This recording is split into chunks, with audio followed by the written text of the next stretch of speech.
So hello guys, in this video I'm gonna show you how to remove or clear cache on Telegram. So to do this is pretty simple. Head on to Telegram and then from there go to settings and locate data and storage. From there you will see storage usage and then clear your entire cache. So to prevent from more cache to build up in your Telegram is pretty simple. Here you have your maximum cache size and then you can set it to no limit or 5 gig only. So I would do is 5 gig for its maximum cache size so it won't exceed that amount. So that's the least it can do, 5 gigabytes, but that's all we can do for now.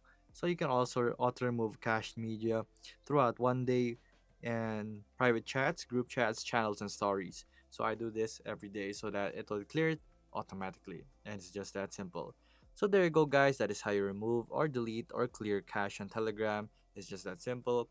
If this video was helpful, please hit the like button and don't forget to subscribe.